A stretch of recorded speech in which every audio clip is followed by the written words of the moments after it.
Hey guys, so today we are going to discuss America being Egypt and Moses seeing the promised land, which is America.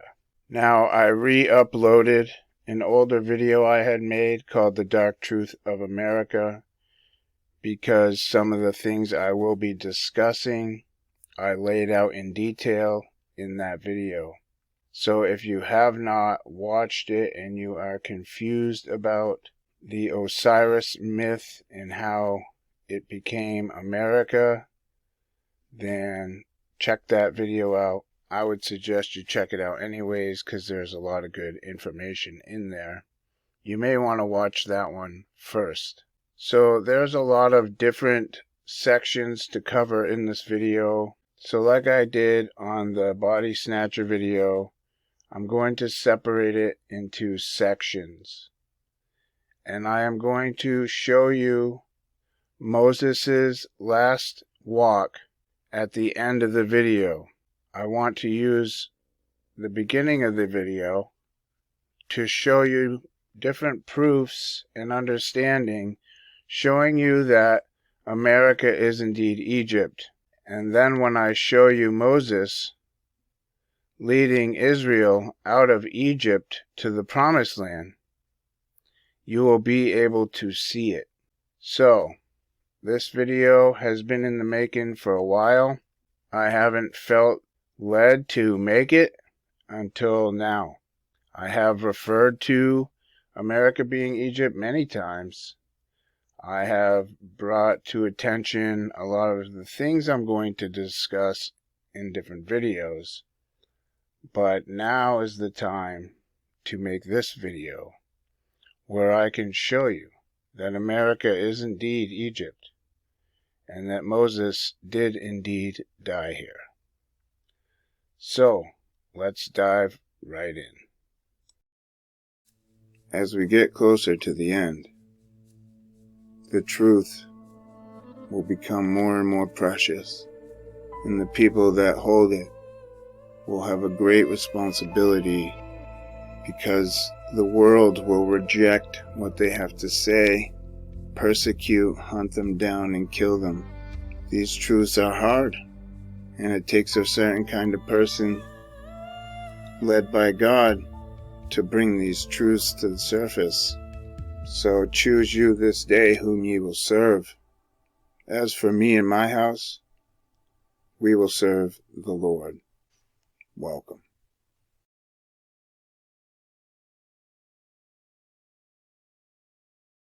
So let's start off laying some groundwork with Scripture. In the earth, we are taught that kings are over princes.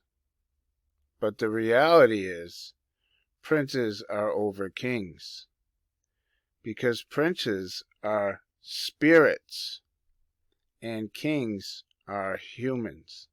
As we can see here in Ephesians 6, it says, "For we wrestle not against flesh and blood, but against principalities, against powers, against the rulers of the darkness of this world, against spiritual wickedness in high places." So these fallen entities, these principalities, rule over us from the second heaven.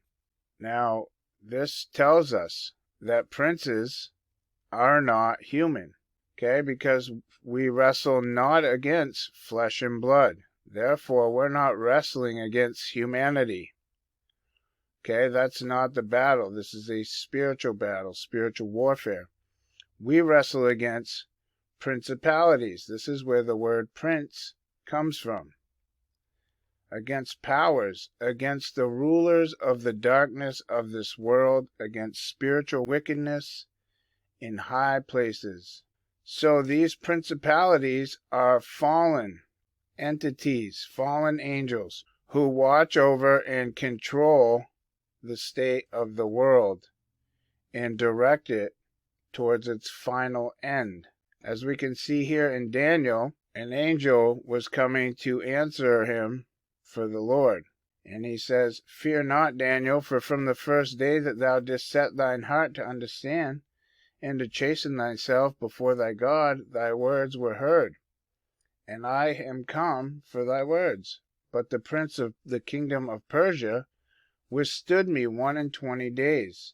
But lo, Michael, one of the chief princes, came to help me, and I remained there with the kings of Persia. So what you're seeing here is an angel trying to get to Daniel to relay God's message. But the prince of the kingdom of Persia withstood him for 21 days, 3 weeks. So this is the prince of the kingdom of Persia is an entity, a fallen angel, who is battling the angel coming to bring the message. But then Michael, one of the chief princes, okay, he's one of the archangels of the Father, came to help. So you can see here that princes are angels, okay? They are entities. So now that we know that angels are princes and that they rule over different kingdoms, let's check out Revelation. Revelation 11:8 says, "And their dead bodies shall lie in the street of that great city, of the great city, which spiritually is called Sodom and Egypt." So here we're seeing that these principalities where they rule over, that area spiritually becomes the other areas they rule over, because it is the same spirit. Look at it like a king ruling over France and Brazil and Canada. So everywhere that king rules, there's going to be the same system set up. It's going to represent that king. Same with these principalities. When they rule over these places spiritually, they all become the same. So this great city is also Sodom and Egypt.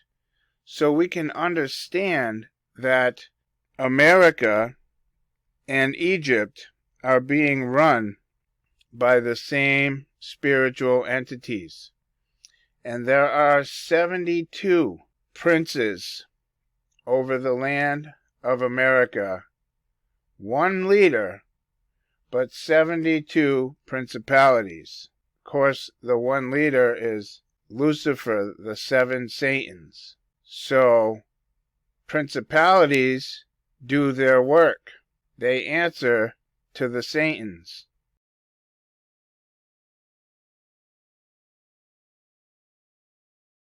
A clue that the Lord has left us to know which cities correlate with each other.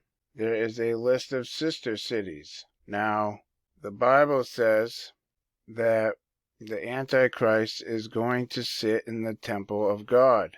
Many people incorrectly understand this to be the third temple after it's built in Jerusalem over in the country which shall not be named. Well, I personally believe that Obama will take his seat in New York City at the UN headquarters, Rockefeller Plaza, where they have Prometheus rising up out of the pit.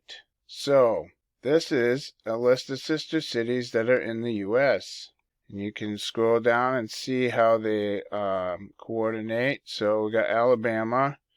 So, Birmingham, Alabama is sister cities with China, Ghana, Senegal, Japan, Jordan, all these. So all these different cities throughout the world are a sister city with Birmingham, Alabama. So on and so forth. So I've opened one up for New York. And if we scroll down to New York City, you will see here that New York City's sister city is Jerusalem. So the same entity that's ruling over Jerusalem in this nation state is ruling over New York City. Okay, this is how this works. This is why these two places are connected. New York City is Mystery Babylon. This is why so many of the modern day Jewish community live in and around New York City, because it is a sister city. They are under the same principality. This is why New York City will be destroyed. It is the city of Mystery Babylon. Mystery Babylon, the mother of harlots, is America. The whore of Babylon is Kamala. And New York City will be destroyed. I believe this is where Obama will take his seat. So, just wanted to throw that in there. Now, if we go and look up the list of twin cities for Egypt, we can scroll down, and Giza, where the Great Pyramids are, Los Angeles, the city of fallen angels. Giza, the land of buried pharaohs, right? So they tell us. They want us to believe the pyramids are tombs, but they obviously are not. These are what sister cities is, okay? I'm showing you this because this correlates with the Bible and principalities ruling over more than one place. Now, let's get into doing some correlations between Egypt and America. So, we have the Luxor in Egypt. We have the Luxor in Las Vegas, with its walkways, with its little laying goats, with its pharaohs, with the Sphinx, with the pyramid. We have the little, this place is full on Egyptian. Here we have Google Earth, okay? You can see the Sphinx. Let's see. You can see the obelisk, the pyramid. You can see over here, 2-step pyramids. You can see that this is all Egyptian. Okay, it's all Egyptian. They got hieroglyphs showing Horus, Osiris, Isis. Okay, showing all kinds of stuff. Anubis. We're going to cover these characters a little bit too. So you can see, this place is totally set up to reflect Egypt. Okay, what else? This is Memphis, Egypt. Okay, these are the pyramids and the structures in Memphis, in Egypt. Look at all the serpent heads. Bunch of cobras. Okay, pyramids in Memphis, Egypt. Why am I showing you this? This is a pyramid in Memphis, Tennessee. From 1897, this picture was taken. Now, this is the Pyramid of Cheops. Now, remember this name, because I'm going to show you this also in the Grand Canyon. So here, today, we have this statue of Ramses and this pyramid in Memphis, Tennessee. Memphis, Tennessee. Memphis, Egypt. Luxor, Egypt. Luxor, Las Vegas. Now let's start diving in to the Grand Canyon, because this is where it gets really crazy.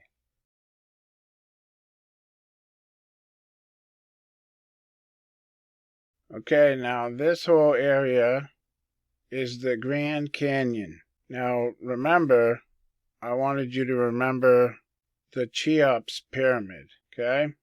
Let's zoom in on the Grand Canyon here, which, for the record, was not carved out by the tiny Colorado River. It was destroyed by the Lord.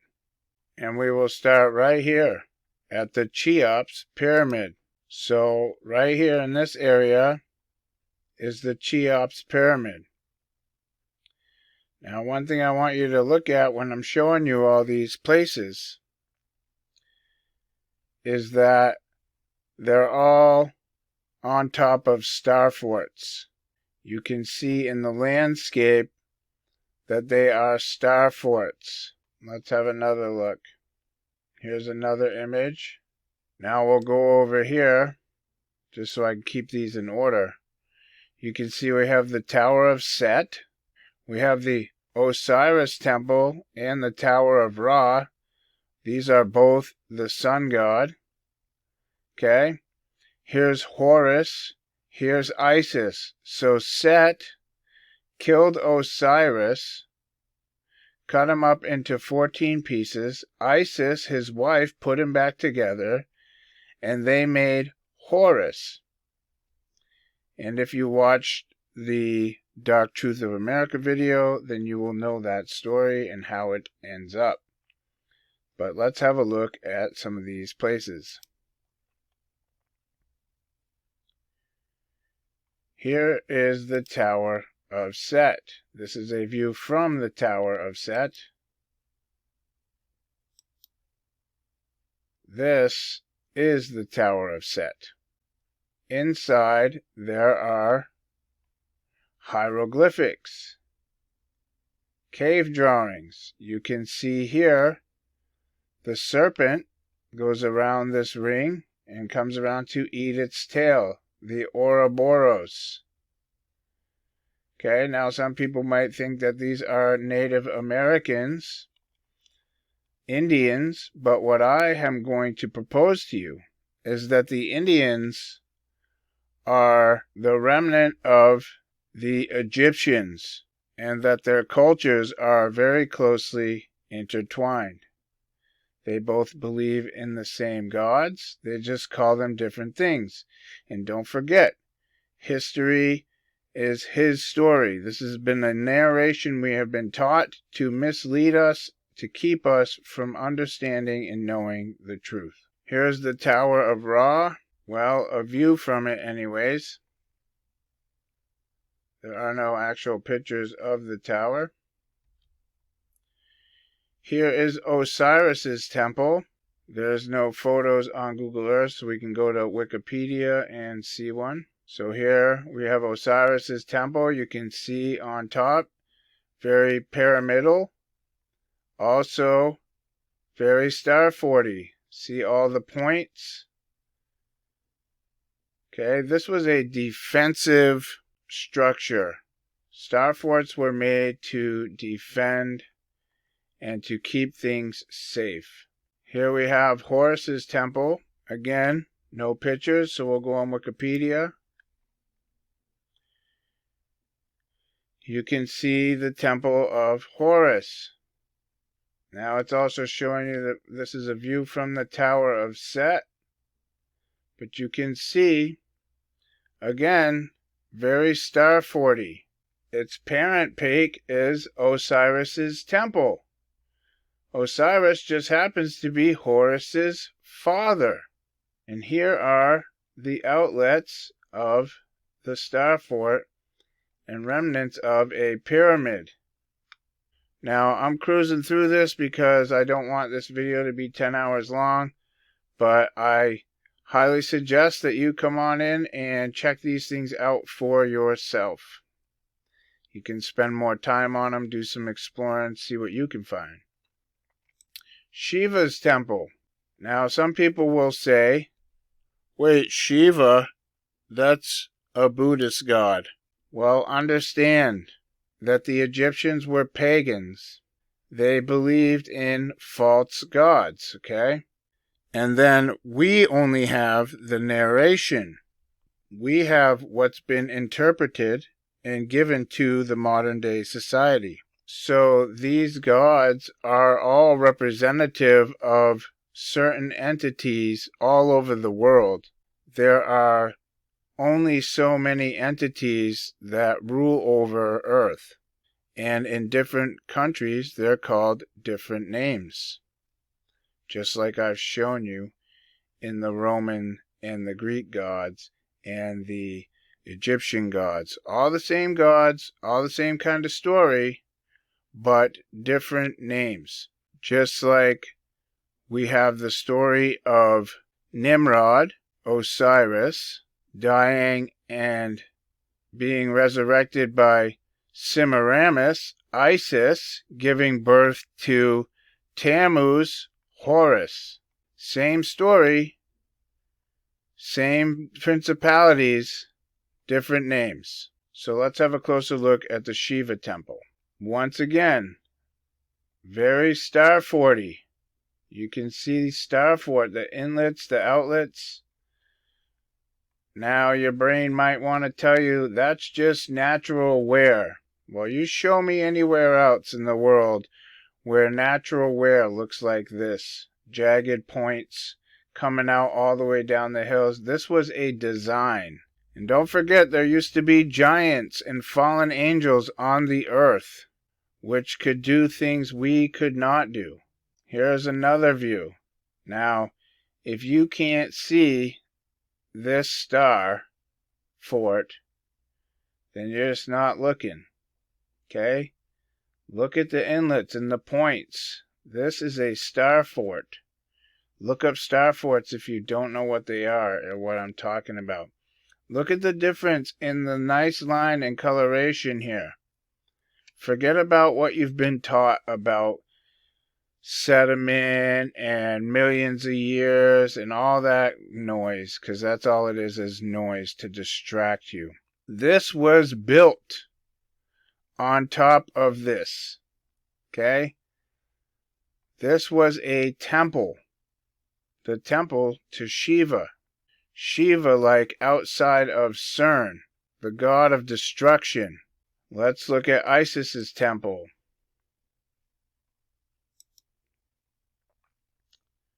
Once again, star 40. Here you can see there used to be some kind of temple or pyramid on top.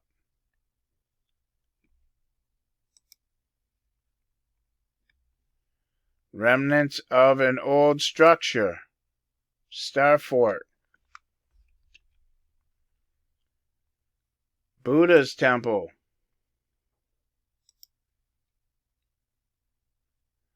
This peak right here. Here you can see it again and again with the points. Can't see as many here, but you can see these outlets, okay? And clearly, up here has multicolored rocks mixed in, which have none of them down here. This was a structure of some sort. Destroyed, of course, by the Lord. Brahma Temple.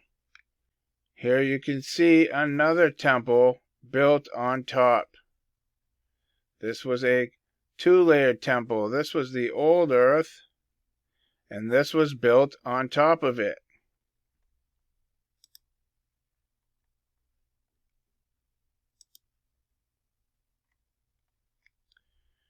You can clearly see that these structures are built on top of all this red rock.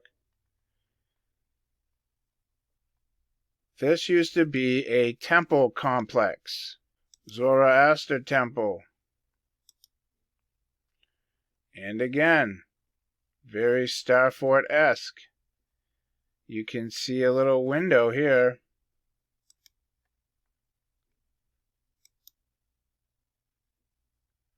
Here it is here up top. And look at all the Star Fort action. Okay? This was carved away. Not by water, because none of this sediment would be here if this was carved away by water. The sediment would have gone down the river. Okay? The narrative just is complete poppycock, and it doesn't work to the thinking mind. Here we have Jupiter's temple. Right here, another pyramid.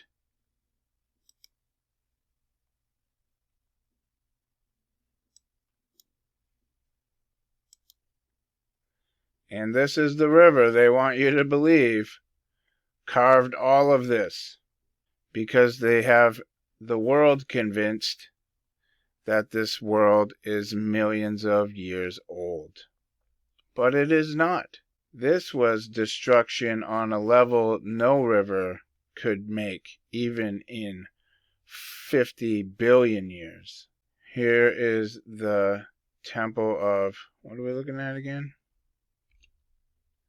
Jupiter. Sorry, there's so many, I get confused. Alright, now we have Vishnu. Vishnu's temple. We're going to talk a minute about Vishnu and Shiva in a second. So this is Vishnu's temple. Once again, pyramid structure built on top of this land. Okay, this land was carved out on purpose, and this was destroyed by power that could only come from the Lord. Look at the line. This is not sediment settling on top of something. This is a plateau where a temple was built.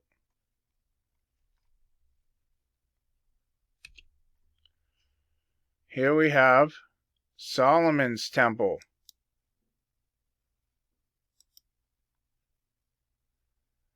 You can almost see the pillars. I wish I could zoom in on this picture. Looks very temple-y, does it not? You can see pillars. This is completely round here. And look at the lines. Okay, different pillars up here. This was a multi-layered complex. Temple of Solomon. Now, I know your mind wants to tell you that none of this stuff belongs here. They probably just named it these things. But tell me this. Why would they name all these things temples, number one? Why would they name them after foreign gods that have nothing to do with America? Okay? They're mostly all Egyptian gods. And then we have, of course, Solomon, Jupiter, which is I believe it's a Roman god or a Greek god. Then you have Vishnu and Shiva, which are Indian gods. So let's look up Vishnu because, check this out. If you look up the Grand Canyon's layers, okay, Grand Canyon's 3 sets of rocks, this is their narrative, okay? And if you look down here at the great unconformity, okay?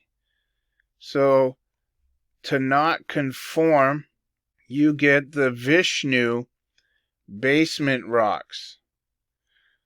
So this has a foundation, okay? The Grand Canyon, keep this in mind because I'm going to show you something really cool. Well, not really cool, but mind-blowing. So Vishnu is the foundation of these 3 layers. Okay? Why is this so important to understand the Grand Canyon? Because Vishnu is the supreme being within whatever this says. Vaishnavism, one of the major traditions within contemporary Hinduism. Vishnu is known as the preserver within the Trimurti, the triple deity of supreme divinity that includes Brahma and Shiva. Here we have Vishnu's temple, Brahma's temple, Shiva's temple. Now Vishnu is the head of the Trimurti, which is the triple God. This is the satanic Godhead. And Vishnu is the foundation for the three sets of rocks, the Godhead. Okay, the demonic Godhead. Vishnu is the supreme being who creates, protects, and transforms the universe. Vishnu is revered along with Shiva and Brahma.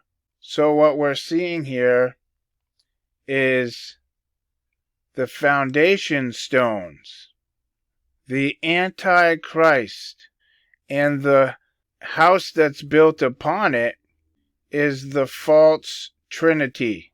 And then all these false god temples were built upon it. Okay, I hope you guys are seeing what I'm trying to show you. Now, this is Egypt. Not just here, but the surrounding areas. Nevada, New Mexico, down into Mexico, Arizona, up into Utah. Like, this is Egypt. Okay? This is where God's people were led out of. Now, while we're on the Grand Canyon, before I go to the next section, if you search for Egyptian artifacts that were found in the Grand Canyon, you will get many, many articles. Now, the Smithsonian originally led this discovery, but has since been burying all the evidence and denying any understanding or any knowledge of not only the people they sent, but of the artifacts that were recovered. Now, if you think the Smithsonian is on the earth and part of the country so that they can help us to know what happened in the past, that is just a deception like NASA. Okay? People think that NASA is here to help us discover space, but what they're really here to do is lie to us about there being space, and the same thing goes with the Smithsonian. They like to lie to us about the narrative of creation and how the earth came to be and their narrative of the history, and when things prove them wrong, they gobble it up, say they're going to investigate it, and then bury it, and you never see it again. So, let's check out one of these articles. Lost civilization in the Grand Canyon was, wait, Egyptian? This is a true story. Some of you probably heard this before. Some of you may not have known it, but I'm going to share it with you. The Grand Canyon might once have been the home of entire underground civilization. But where are they now? And why did they abandon the canyon? In 1909, when purported Smithsonian Institution explorer G.E. Kincaid discovered strange caverns during the expedition directed by Smithsonian anthropologist S.A. Jordan, the entrance to the cavern was nearly inaccessible. But Kincaid was able to get in and make an incredible discovery. The enormous caves, which radiated out from center cavern like spokes on a wheel, were full of artifacts, including statues, copper weapons, even granaries full of seeds. Its size indicated that 50,000 people could live inside comfortably. Now remember, prophecies in the Bible say that when the Lord comes, that people will hide themselves in the mountains and in the caves, and will pray for rocks to fall on them so the Lord can't get to them. Just throwing that out there. What's been before will be again. Nothing new under the sun. So let me show you what the drawing of this cave looked like.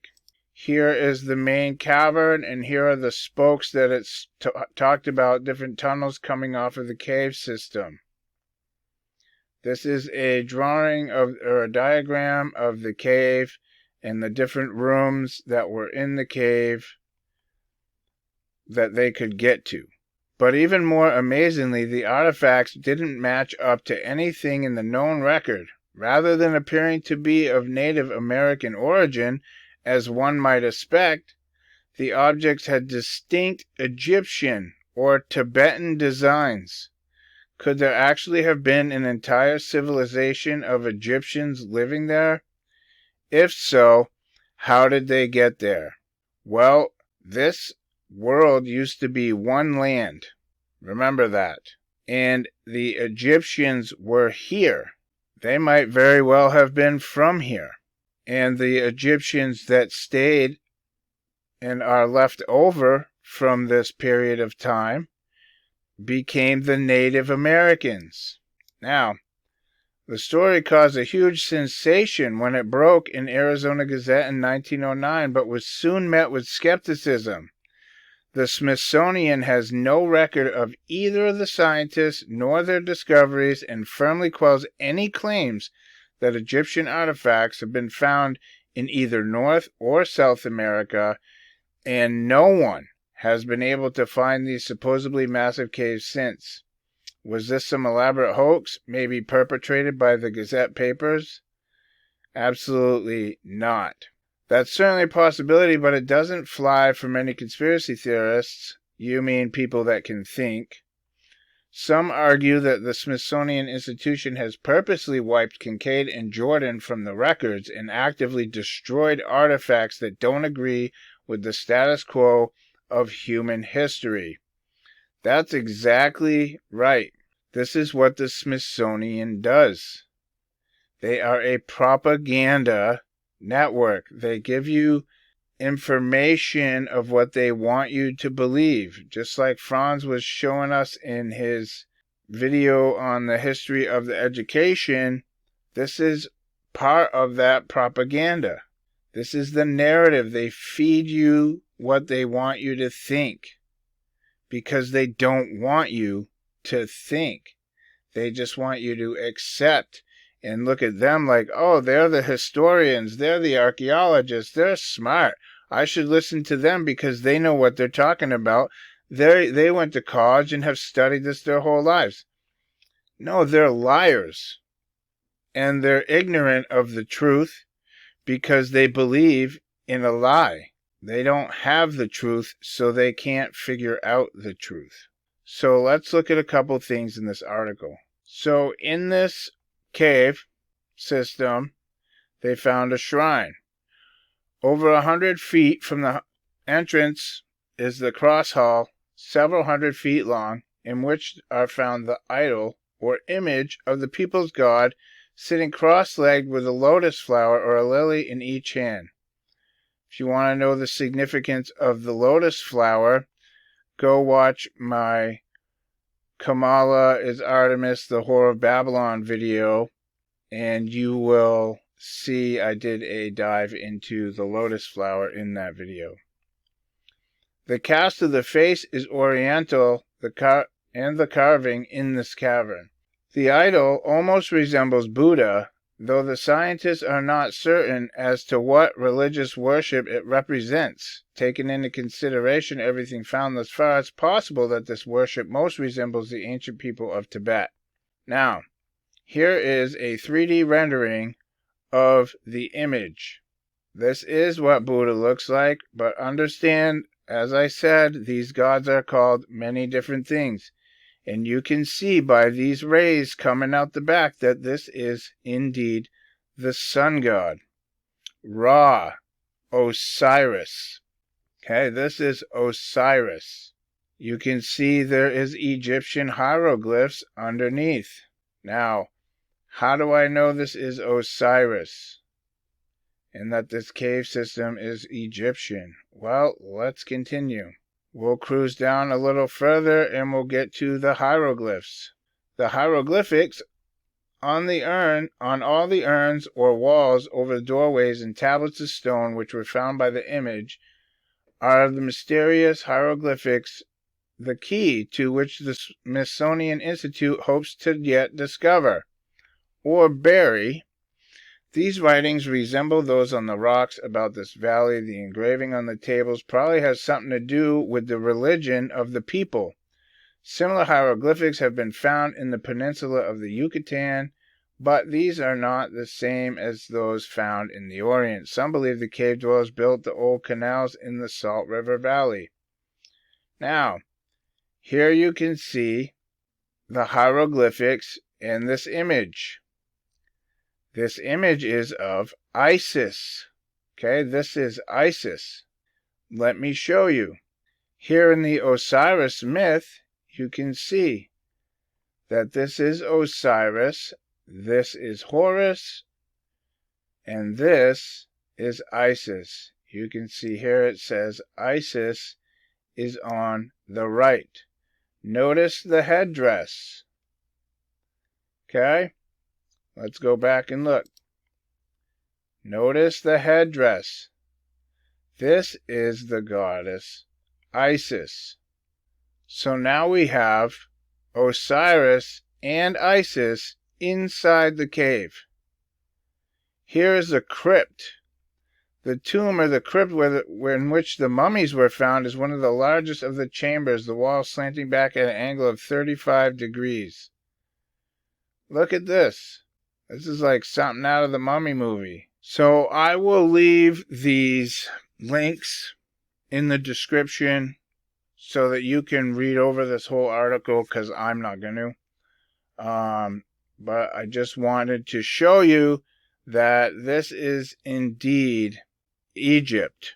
This area of the United States was Egypt.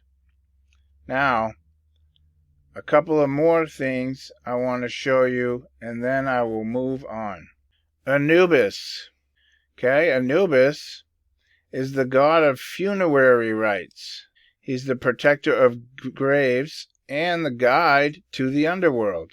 In the ancient Egyptian religion, usually depicted as a canine or a man with a canine head.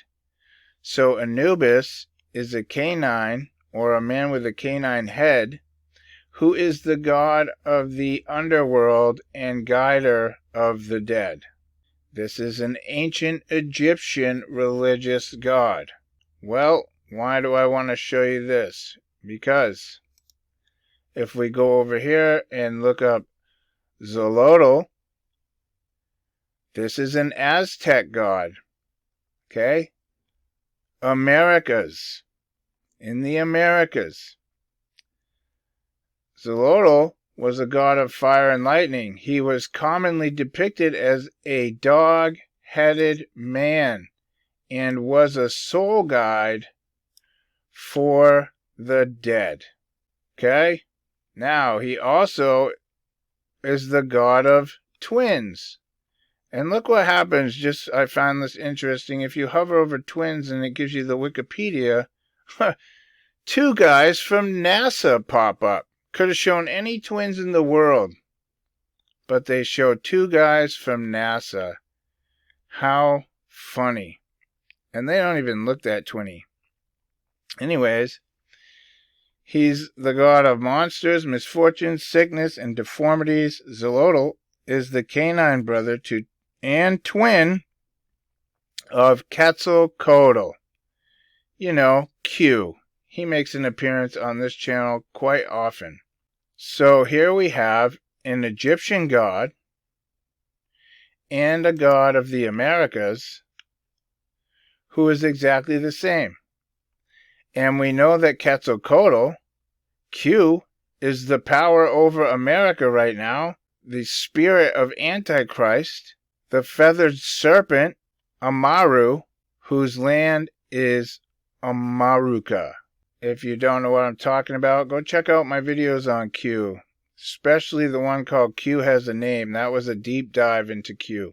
So, here we have more evidence of and similarities of these gods being not only Egyptian, but American, in American Egypt.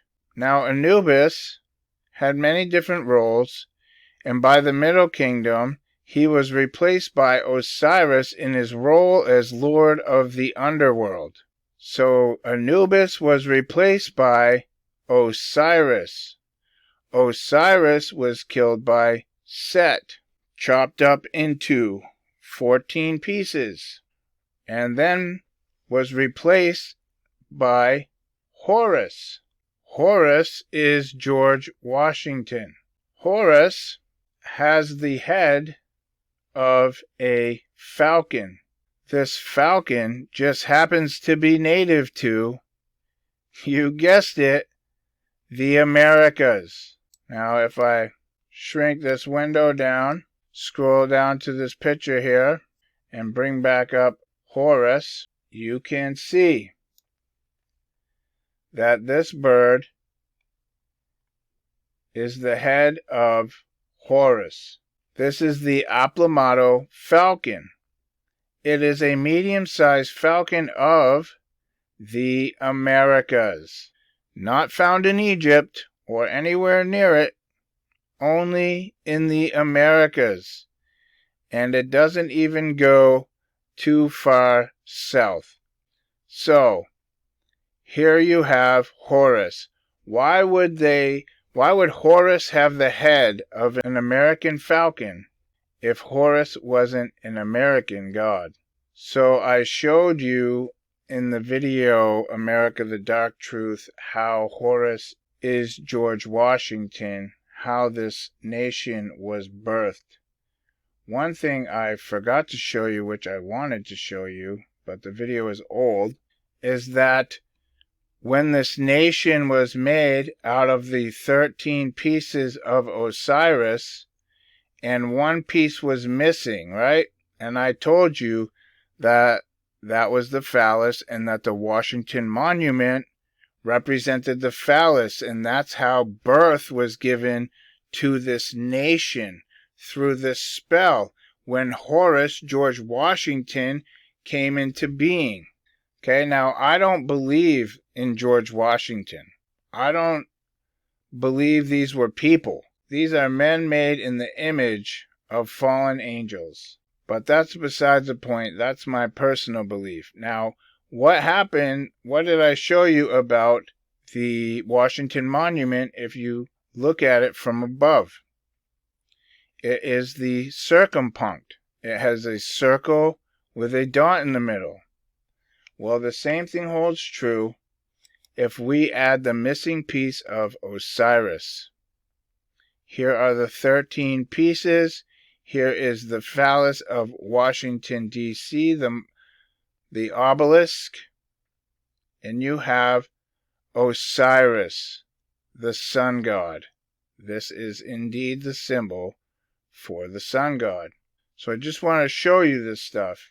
This is the Apotheosis of George Washington. I'm just trying to make a few more connections, and then I'm going to show you Moses' walk. I had mentioned that there are 72 principalities that rule over this nation. Okay? Los Angeles is the city of angels, fallen angels. Before I get to these stars, let me get to these stars. Now you will see that George Washington has liberty on his left hand and freedom on his right. These are goddesses.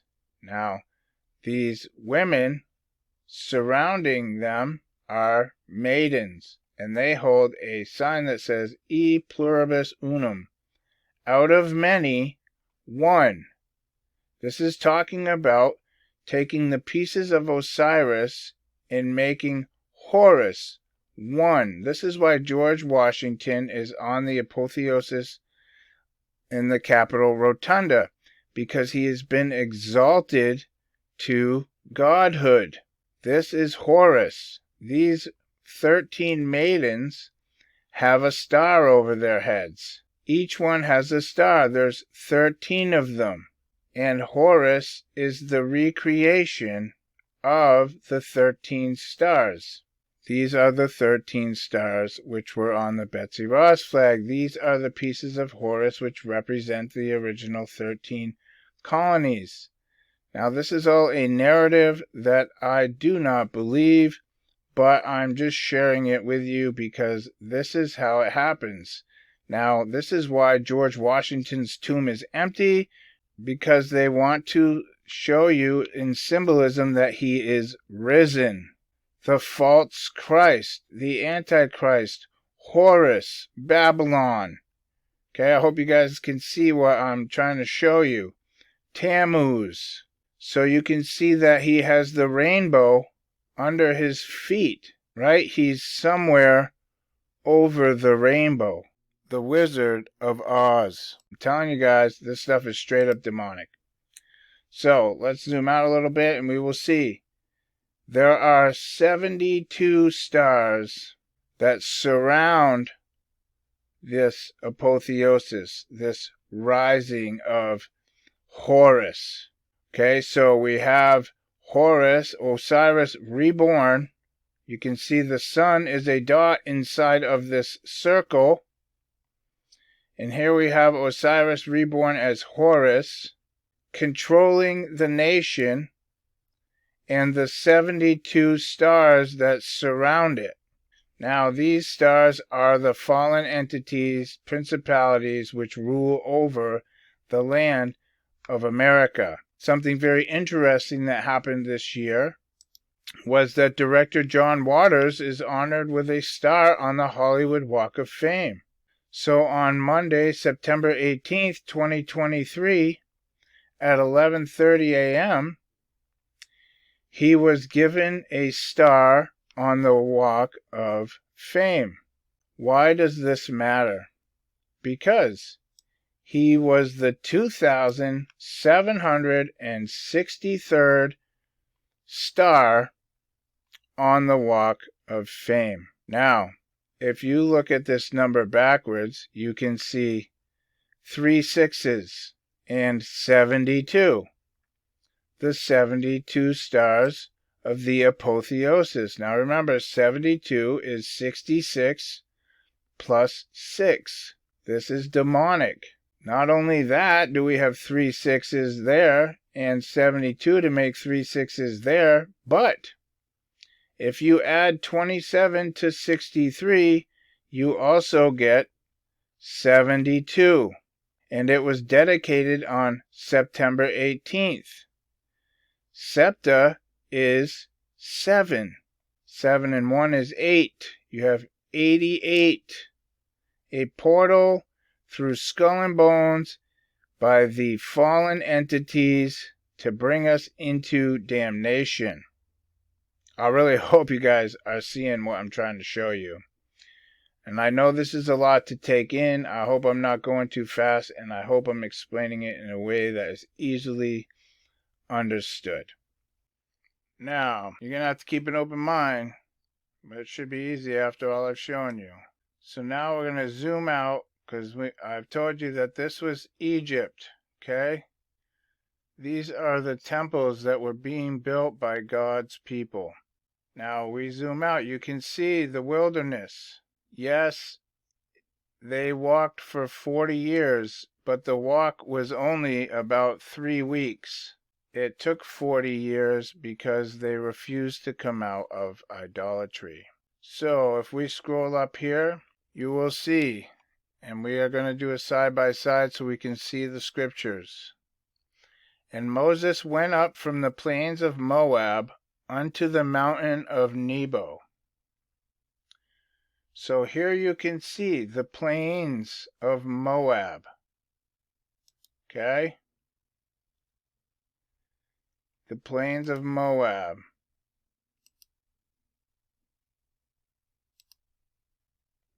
Going up to the mountain of Nebo. So he walked up to Mount Nebo.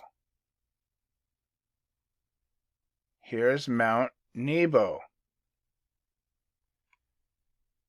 To the top of Pisgah, that is over and against Jericho.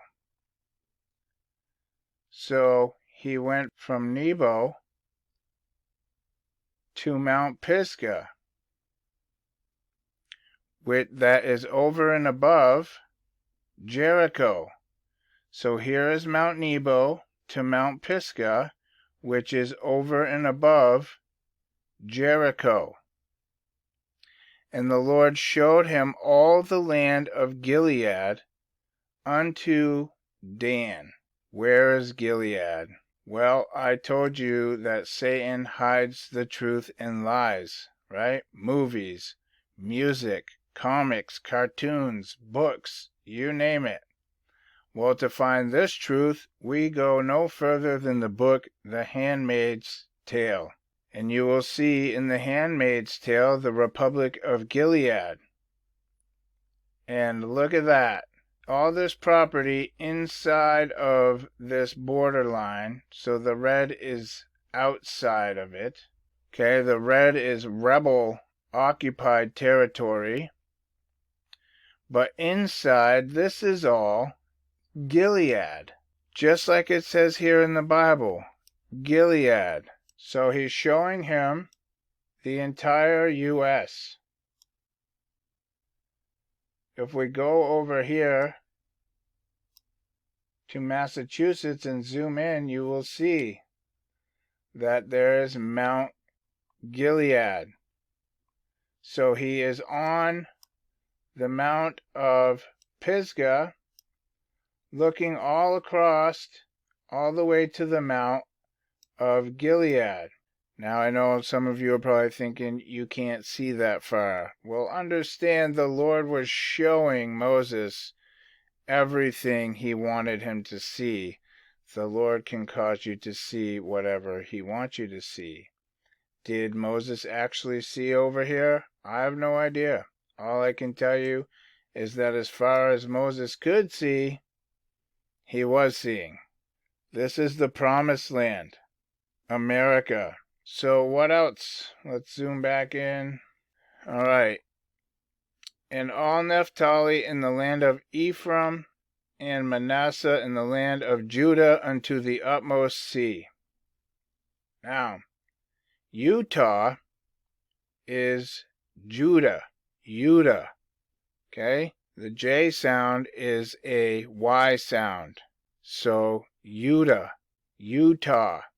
Okay, here you have from Judah to the utmost sea. So, he's seeing all of this over here. And then he's also seeing from Utah to the utmost sea. And south, okay, remember he is on Mount Pisgah, right? And the south and the plain of the valley of Jericho. So south from Mount Pisgah is the plain and the valley of Jericho, which is right here. This is the valley of Jericho under the mountains. And the city of palm trees unto Zoar. Where are the palm trees? Well, they are in Florida. Right? Where's Zoar? Right up here inside of Canada. So you will see that if we look at the map of Gilead again, that goes all the way up here. This is the land of palm trees, all the way up to here. So he's showing them, hey, you own, this is all the promised land. Everything.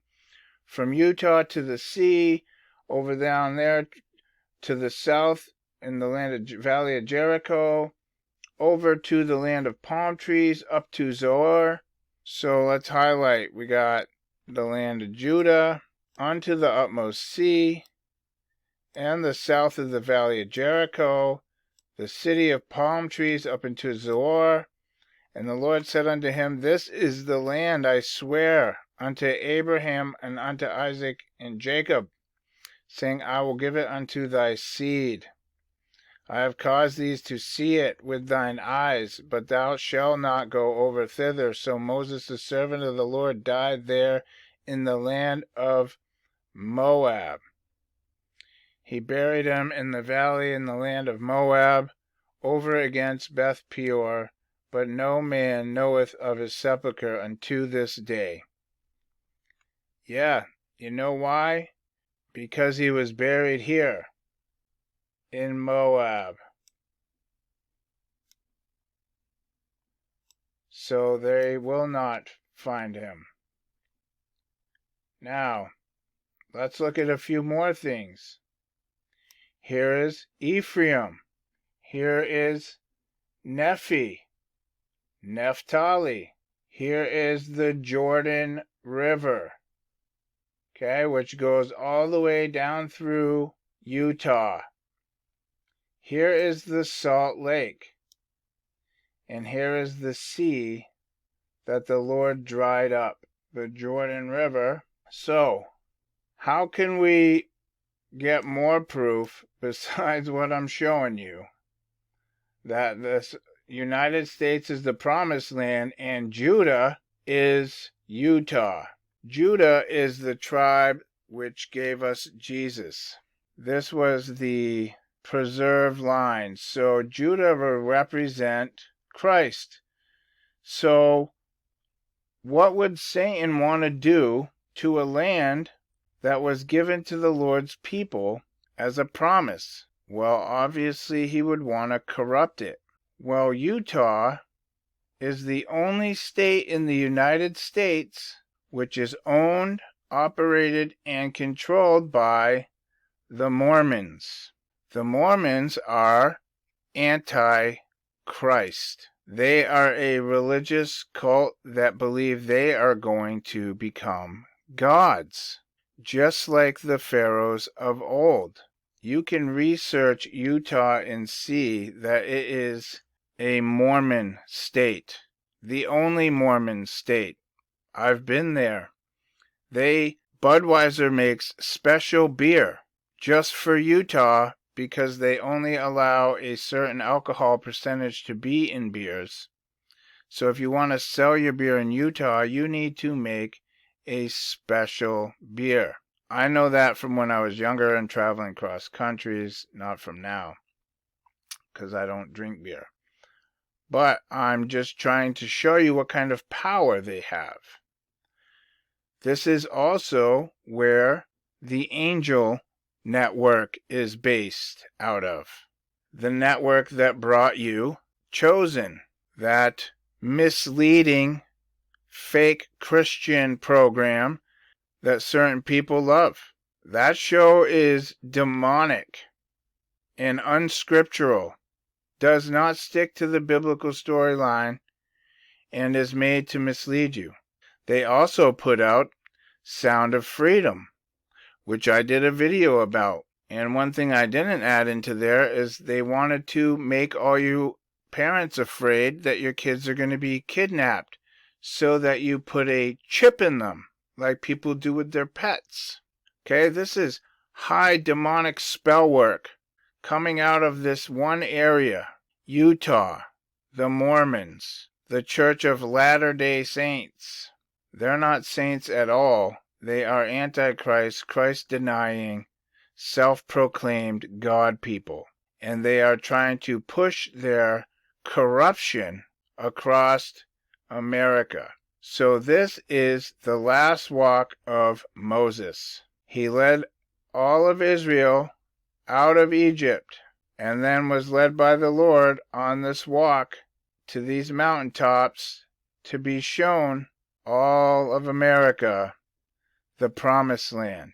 This is why this land is the springboard for the NWO. This is why this is Mystery Babylon. What better place to corrupt and turn into Mystery Babylon than the promised land that the Lord promised to his people? This is what Satan does. He corrupts everything God says is good. That is the purpose of Satan. He wants to corrupt everything that God says is good.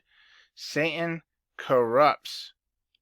God says, I'm giving you the promised land, a land of milk and honey.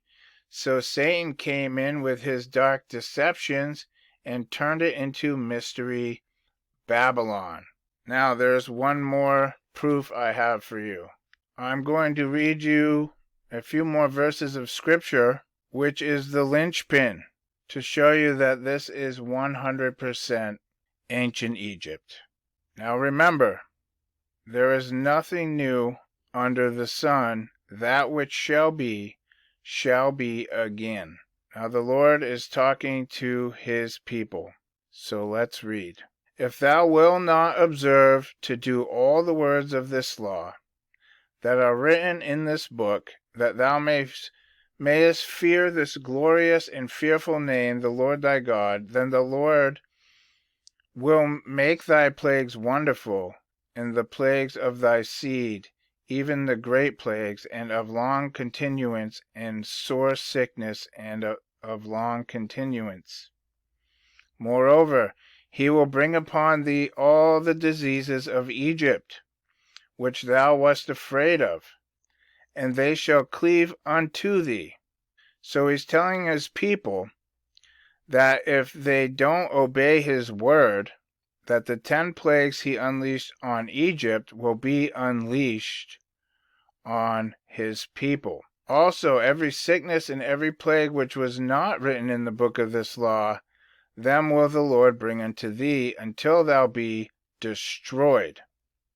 And ye shall be left few in number, whereas ye were as stars of the heaven for multitude, because thou wouldest not obey the voice of the Lord thy God.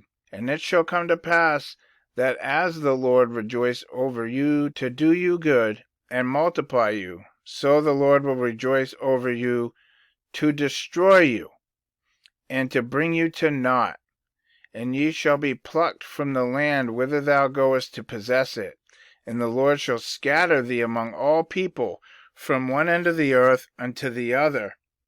And there thou shalt serve other gods, which neither thou nor thy fathers have known, even wood and stone.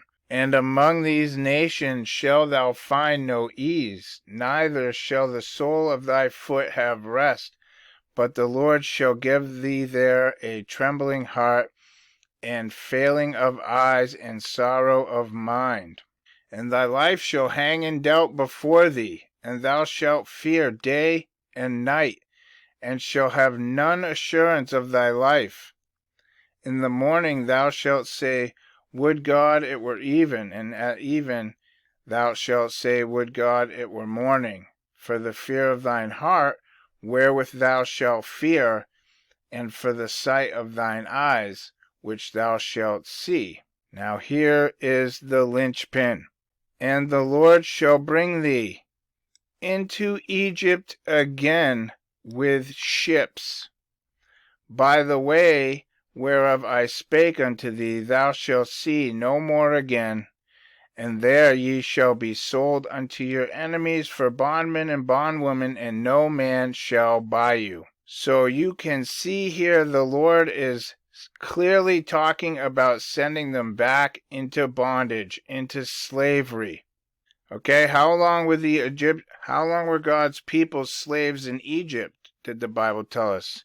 For 400 years, until Moses led them out. And then they were scattered across the earth. Now the Lord's saying that if they don't obey his word, it says, And the Lord shall bring thee into Egypt again with ships. Tell me, how did the slaves get here? In America, with ships. Columbus, the slave trade.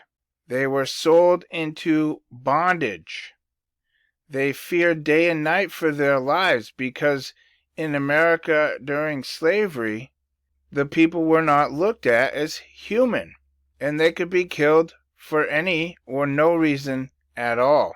And their feet will have no rest, and they will find no ease, and they will have a trembling heart and failing of eyes and sorrow of mind. So when Moses brought the slaves out of Egypt, from here out of Egypt, and gave them the promised land, Satan corrupted them, and they fell out of God's good grace, and were scattered across the earth.